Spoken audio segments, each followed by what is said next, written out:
I actually like this monitor. It's so simple, so inexpensive, but so many possibilities.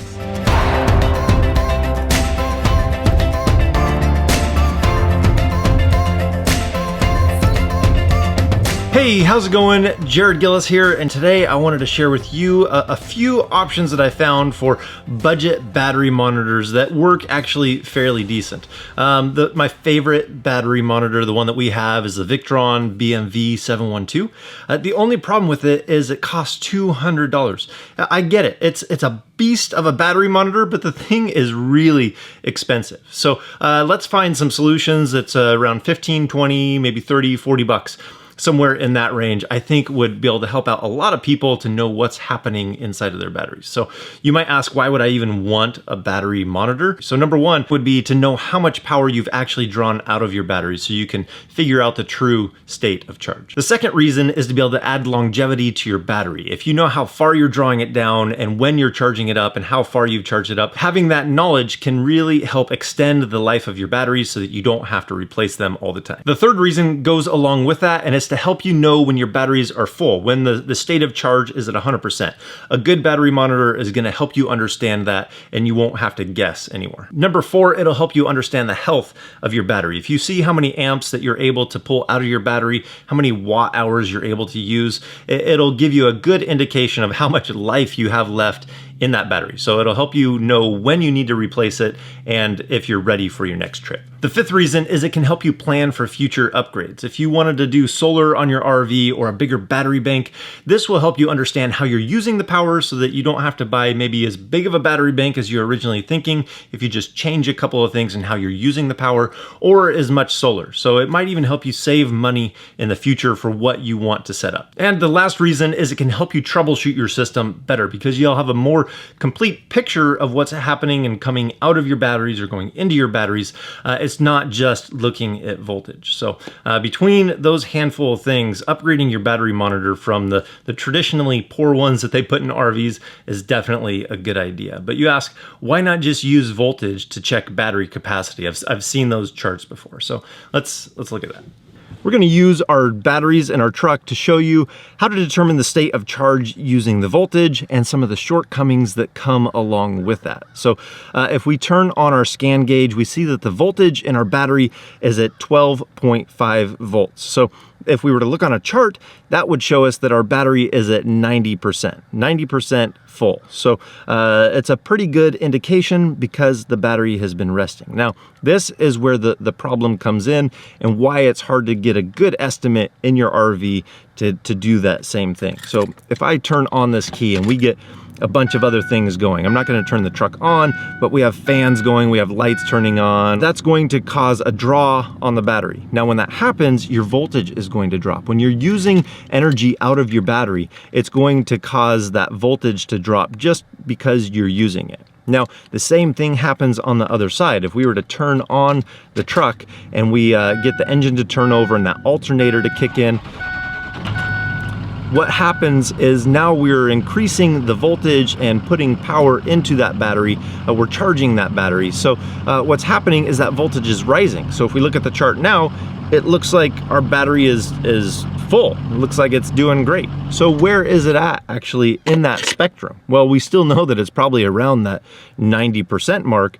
But if you're drawing down on the battery, it looks like it's lower than you actually are. And if you're charging the battery, it might look like you're more full than you actually are. So to use voltage to determine the state of charge, we actually have to let our battery rest. We can't just turn off the charging or stop things from drawing power out of the batteries.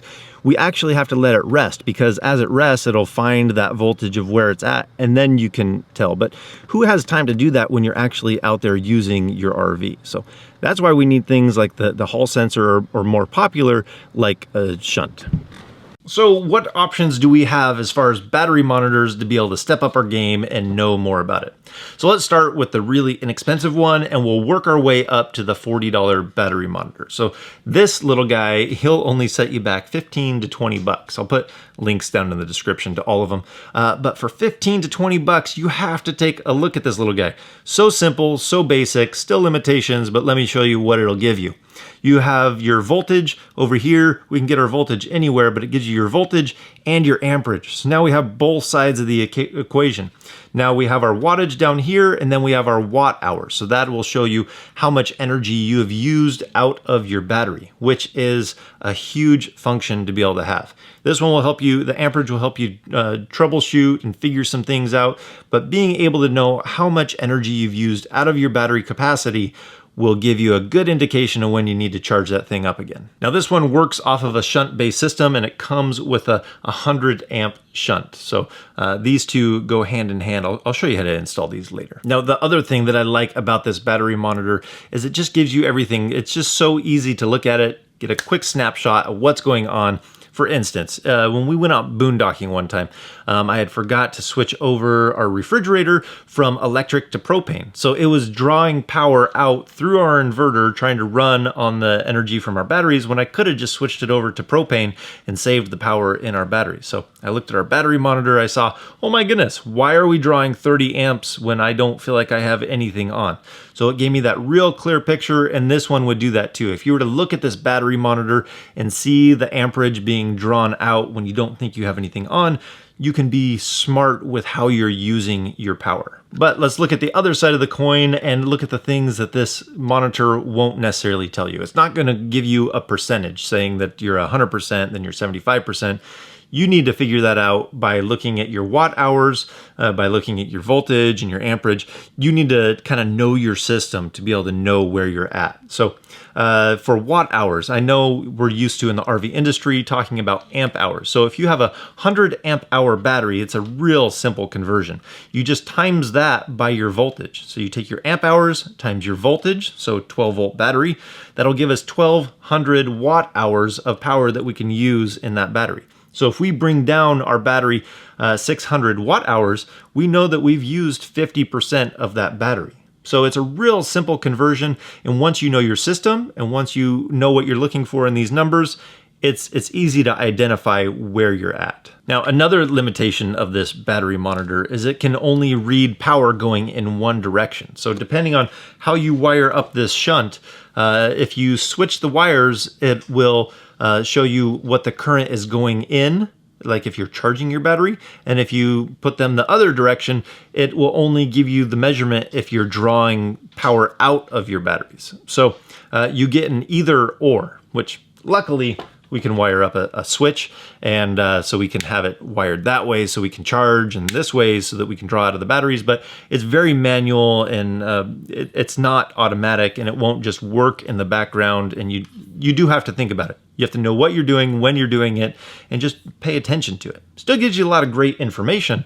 but you have to pay attention to what you're doing. So I think this battery monitor would be good for a very simple setup. If you just want to be able to have a little bit more information in your RV about what's going on with your batteries, this would work. I wouldn't do anything more than say a 1000 watt inverter on it, just because of that 100 amp shunt is really going to limit you on how much power you can pull out of your battery. So this is meant for a small system, but because these are so inexpensive, I've seen people buy a bunch of these. They'll put some to calculate the charging, some to calculate the load coming out of the batteries, some to show you what's coming from the solar into the batteries, and they kind of put all that together, and they figure out how their system is functioning, working, and what's actually happening. But there's also another solution. So if we step it up to the $30 price range, we have this other battery monitor that uses a completely different sensor. But this one is called the Drock DC 0 to 300 volt. But now we step up to a 200 amp sensor. Now, this is a Hall sensor, and the Hall sensor works completely different. This will give us a good example of what a Hall sensor is. This is my digital clamp meter. If I turn the dial to be able to test the amperage that's going through this, we clamp it on one side of the wires, and it tells us on there how many amps are going through that wire right now. That's basically what a Hall sensor is for a battery monitor. So in this one, we can see a big step up in how this monitor functions. In addition to having the watt hours like we had on the last one, we now have an accumulation of amp hours. And one of the biggest things about this sensor is, like I said, the power can go both directions now. It can now calculate how many amp hours have been drawn out of the battery and how many amp hours are being put back into the battery. Say if you have a solar setup or a way to charge the batteries, this will calculate both those directions and be able to show you the accumulation on there. So on this monitor, we also now have a battery indicator that's going to show us roughly where we're at. If we're full, three-quarter, half, it gives us a little bit of an indication at a quick glance to know where our battery is at. That's the other thing I forgot to mention with this one. We might be able to still wire the switch and it'll give us the amps going in and then going out if we flip the switch, but it won't actually count backwards. It just continues counting up. So if you know that you used 300 watt hours, you can hit the reset button and you can get an idea of 300 watt hours going back in. It doesn't work exactly that way, but it'll give you a good indication of when your battery is getting full. Now, the cons associated with this one is it can tend to drift a little bit. I saw that some people were complaining that felt like they had to reset it often because without all the bells and whistles of the expensive one, it doesn't have those kind of checks and balances to know when to recenter, re-zero, recalibrate, and start over. This one just does what it does. And when you're charging a battery, it's not exactly like a 1 amp in, 1 amp out. It doesn't quite work that way. So with that, these things can tend to drift if they don't have a lot of the intelligent features built into the battery monitor. But this one still gives you a lot of great information with the calculation of amp hours, watt hours, and giving you kind of that battery percentage in there. Now, one thing I do like is we stepped up the size of the sensor. So the first one we had a 100 amp shunt.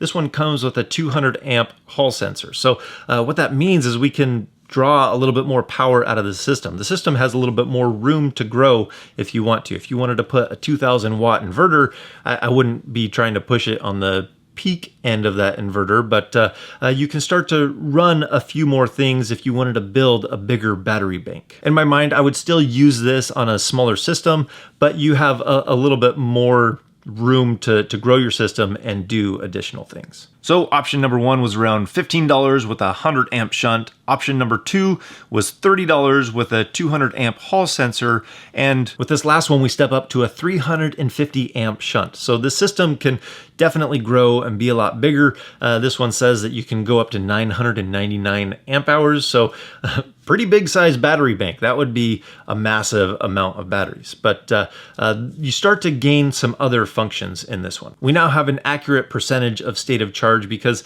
this one accurately measures the in and the out and is probably the biggest one in the system. So this one is probably a pretty close direct competitor to the Victron one that we use. It's still hard to try and do a direct compare because there's a lot of functions and a lot of things that are in that Victron one that aren't in here, but this one really gets you a long distance and lets you know a lot of what's happening inside of your batteries. So you get the amp hour calculation, you get the battery percentage, you have the voltage, you really gain a decent battery monitor at this point that's a good size for a good size system. The shunt on this last one is definitely a little bit more elegant than the first one. The first one's very rudimentary and very simple, but I'll show you how to install this one and what it takes to put it together, because if you could do this one, you can really do any of the other ones. It's really not that difficult to set up. A battery monitor is pretty simple. I actually set up everything here on the table so we can run through how to set all these pieces up and how they all go together, all the components.